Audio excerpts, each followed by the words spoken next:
Alright guys, here we go again, round 2.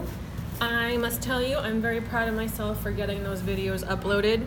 I'm sorry that the previous ones are all one per page, but I'm gonna try and do it all at once now. And so we'll see how this goes. Anyway, here are the big theorems that you need to memorize and are the ones that I'm going to expect you to recite when we get back to school on that very first day. So rather than watching you or having you watch me rewrite them all, I've got them ready for you. Intermediate value theorem is old. It says if f of x is continuous on some closed interval a, b, and then there's a value k between the two highest and lowest y points, or between some y points, then there exists at least one value of c where f of c is equal to k. Let me give you a visual of that. So here is a coordinate plane. Here's some graph. Let's call this point A. Let's call this point B. And there's some point C in between them. So here's some point C. And right here, that's a poor example. Let's move A. Let's put A here. So here's A. Here's some point on the curve. So here's A comma f of A. And B, that's the point, B comma f of B. And we're saying that there's a value of k. If this value k exists somewhere between f of A and f of B, then this is going to match up with point C. Intermediate value theorem stated here. Extreme value theorem we went over recently. It says if f of x is continuous, that's the only condition you have to check for extreme value theorem, then we're able to determine absolute minima and maxima over this interval. And you'll find the absolute extrema anywhere on this interval, either at the endpoints, x equals a or x equals b, or if you look for where the derivative is equal to 0 or is undefined.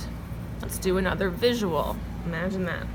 Okay, I'm gonna draw a curve here. So let's go to, and let's do a peak, and let's extend like that.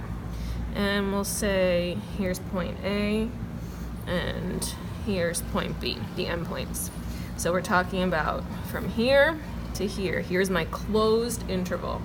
So this function is absolutely continuous over a comma b. Now we're looking for an absolute maximum and an absolute minimum. Well, in this case, you can see right here, we've got an absolute max. It happens to be at the endpoint, and that is quite all right. And here just happens to be the absolute minimum right at that endpoint. If I had made this peak come a little bit farther down, then there would be the absolute minimum. But you'll notice here, this is just where the derivative is undefined. So that's totally plausible. So that's extreme value theorem, just a quick recall.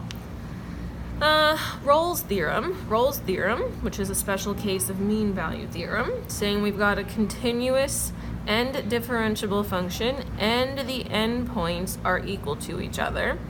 Then we've got at least one value where the derivative is equal to 0. So let's do a picture. Here we go. Let's draw some curve. Let's make it look like this. Looks like it's 4th degree polynomial. Here's a point, call that A. Here's a point, call that B. We've got a closed interval a comma b, and the function is continuous. It's differentiable everywhere because there are no peaks or cusps or discontinuities. So it's saying we've got that. Our endpoints, f of a is equal to f of b. They're at the exact same height. And it just so happens that we have one point here where the derivative is equal to 0, another point here, and another point here where we've got these horizontal tangent points. The theorem guarantees at least one value. The way that we drew it just now, we ended up with 3 values. Cool. And then mean value theorem, which kind of has become my favorite theorem as I've gone through these and practiced them. It says f of x is continuous.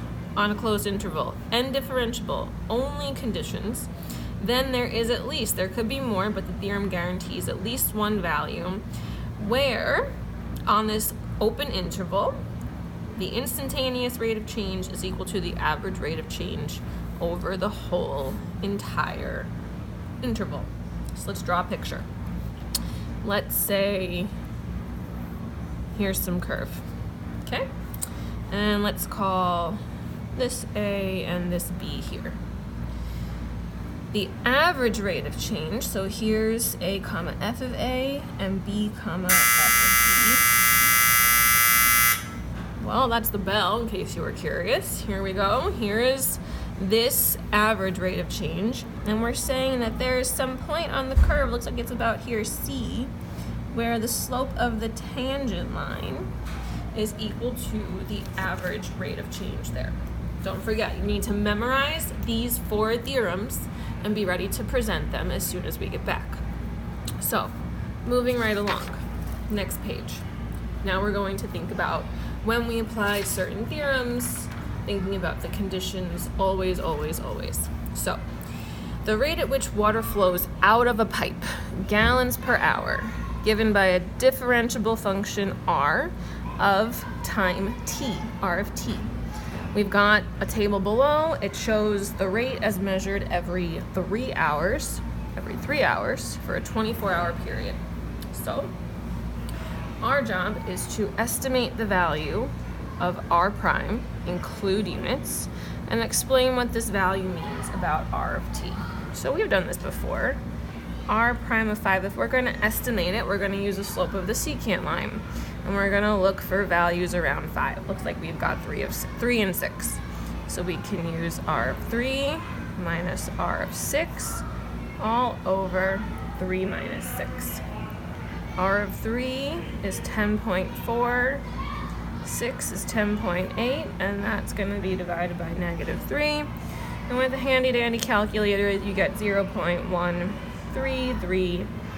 We're talking about gallons per hour squared.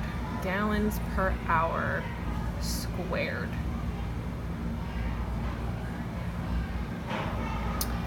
And what this is saying is that since R prime of 5 just happens to be positive, the rate at which water is flowing out of the pipe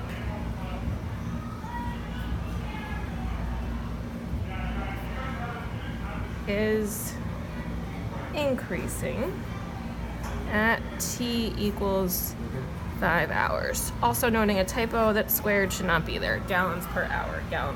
Sorry. Okay, so moving right along. Oh no, I'm lying. Gallons per hour squared. The squared is supposed to be there because R of t is measured in gallons per hour, and so we're taking the derivative of that. Gallons per hour squared. Keep the squared. Don't lose the squared. Keep the squared. Okay. Using correct units of measure, find the average rate of change of R of t over this interval. Average rate of change again. So we're saying R of 3, R of 18, 3 minus 18. Handy dandy table, we've got 10.4 and 10.7, -15, and a calculator, we get 0.02 gallons per hour squared again, squared, gallons per hour squared. So we found the average rate of change. And we use the average rate of change to estimate the instantaneous rate of change up here for R prime of 5. So now the question is there some time in this interval where R prime of t is equal to 0, and we're going to justify? Well, let's see. The question told us that it's a differentiable function. It says, given R of t is differentiable. That's good. on the interval 0 to 24.